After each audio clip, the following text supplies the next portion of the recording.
Sir, जिस तरीके से इसलिए मैं माफी मांगने वाला नहीं हूँ। आज पूरी कांग्रेस ने राजघाट पे प्रदर्शन किया। प्रियंका गांधी ने कहा कि मेरे पिताजी का अपमान हुआ, मेरे भाई का अपमान हुआ, उन लोगों का क्या हुआ? उन्होंने सवाल खड़े किए। कैसे देखते हैं आप जो क्वेश्चंस उठाए हैं कांग्रेस? यही सवाल तो मैंने भी खड़े किए अभी आपके सामने कि भाई पार्लियामेंट में भी हमने देखा है नेहरू जी भारत के सही मायनों में चंद राष्ट्र निर्माण में या राष्ट्र निर्माता जिन्हें कहा जाए उनमें से पंडित जवाहरलाल नेहरू जी को भी कहा जाता है। हम सब उनके बहुत आदर करते हैं, सब आदर करते हैं पंडित जी का, नेहरू जी का। और ऐसे नेहरू जी के बारे में क्या क्या पार्लियामेंट में नहीं कहा गया, कितनी बार विरोधाभास पैदा नहीं किया गया है, ऐसी ऐसी बातें कही। और अब तो व्यक्तिगत तौर पे भी उनके बारे में क्या नहीं कहा गया। क्यों कहीं नहीं कहता कि पंडितों का ये अपमान हुआ है, ब्राह्मणों का अपमान हुआ है? अरे ये कोई बात हुई क्या? अभी आप किसी व्यक्ति विशेष के बारे में सही या गलत जो भी कहते हैं वो व्यक्ति विशेष के साथ जाता है। आप अभी हमें नहीं लगता है, किसी को भी नहीं लगता है कि आज एक रीज़न, एक पॉइंट निकालने की कोशिश की कि साहब अपमान हुआ है और पिछड़ी जाति का अपमान हुआ है, किसी खास जाति विशेष का अपमान हुआ है। कहाँ उन्होंने कहा किसी जाति विशेष का तो नाम लिया नहीं।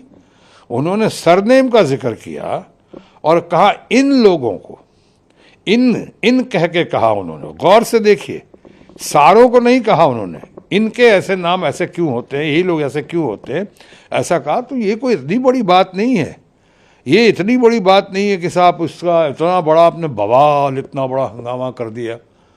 प्रियंका गांधी जो कह रही हैं उनकी बातों में सत्य है, उनकी बातों में तथ्य है। जिस तरह से पार्लियामेंट में उछाला जाता है और जिस तरह से बातें की जाती हैं, महिलाओं के बारे में कुछ लोगों ने बातें की हैं, पंडित जी के बारे में बातें की हैं, जवाहरलाल जी के बारे में तरह तरह की बातें हुई हैं पार्लियामेंट में और पार्लियामेंट के बाहर भी। उसका कोई असर दिखाई नहीं पड़ता है।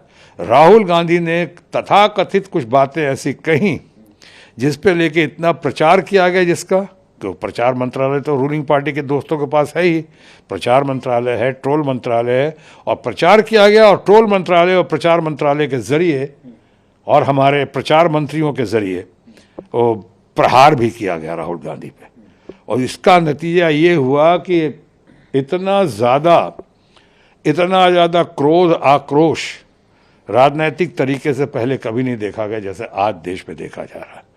और ये जो समर्थन राहुल गांधी के लिए ही नहीं है सिर्फ, वो तो हैं, बहुत बड़े नेता हैं, यूथ आइकॉन हैं, बहुत लोकप्रिय हैं। उन्होंने भारत जोड़ो यात्रा जो की वो तो दुनिया देख रही और मान रही कि ऐसी क्रांतिकारी यात्रा तो आज तक पहले कभी नहीं हुई होगी। वो सब तो करके दिखाया उन्होंने। कल के भी प्रेस कॉन्फ्रेंस में जो उन्होंने कहा कि हम माफ़ी नहीं मांगेंगे, तो माफ़ी किस बात की मांगे?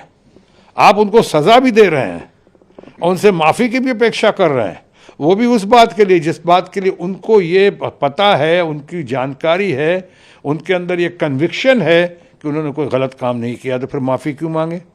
लेकिन प्रचार से आप तरह तरह की बातें करते हैं। सुप्रीम कोर्ट का नाम मेंशन करने के लिए अगर पिछली बार माफ़ी मांगा गया था तो लोग कहते हैं चौकीदार चोर है, उसके कहने में माफ़ी नहीं मांगी थी उन्होंने। लेकिन तरह तरह रफाल में उस पर बात नहीं, उन्होंने ये कहा था सुप्रीम कोर्ट ने कि आप ऐसे राजनीतिक बयानबाजी में, जो मेरी जानकारी है, आप सुप्रीम कोर्ट का नाम नहीं ले सकते हैं, उसका इस्तेमाल नहीं कर सकते, उसका दुरुपयोग नहीं कर सकते हैं। इस बात को उन्होंने महसूस किया कि मैच्योर्ड इंसान होने के नाते कहा कि ठीक है, क्षमा प्रार्थी हूँ, सॉरी हूँ। लेकिन आज कैसा लोगों में महसूस कराया जा रहा है कि जैसे उनको किसी प्रधानमंत्री जी के लिए या किसी और के लिए माफ़ी मांगनी पड़ी, ऐसी बात नहीं थी। तो इस बार भी जब उन्होंने कुछ किया ही नहीं ऐसा, उनका कन्विक्शन है और उनके लोगों का कन्विक्शन है, प्रियंका का है और पूरी पार्टी का है, तो फिर माफ़ी क्यों मांगे? सर, जिस तरह से आपने कहा कि इस केस के बाद आपने जैसा कहा, राहुल गांधी ने कहा कि हमको तो पक्ष ने एक बहुत बड़ा हथियार दे दिया है, तो क्या आपको लगता है कि जो चीजें चली आ रही थी इस घटना के बाद तमाम पोजीशन एक वाकई में हो गया है और उसका असर दिखेगा? देखिए, इसकी बहुत बढ़िया शुरुआत हो गई है। चाइनीज़ में एक कहावत है, journey of 1000 miles must begin with a single step. हज़ारों मील लंबी यात्रा की शुरुआत पहले उठे हुए बढ़े हुए कदम से होती है। ये बहुत ज़बरदस्त राजनीतिक कदम उठाया है। आज देखिए, देश के सर्वाधिक लोकप्रिय व्यक्ति या व्यक्तित्व नेता हमारी Mamata Banerjee leader of the masses, एकदम स्ट्रीट फाइटर, आज वो भी सामने आ गई हैं कि इस इशू पे सामने आई हैं, लोकतंत्र के समर्थन में सामने आई हैं।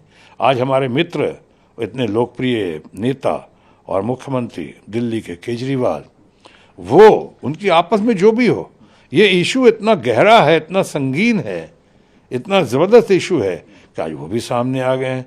तो ये तो बड़ी अच्छी पहल है, बड़ी अच्छी शुरुआत है, इसकी हम सराहना करते हैं, इसकी हम प्रशंसा करते हैं, इसके लिए हम बधाई देते हैं। और इससे हमने कहा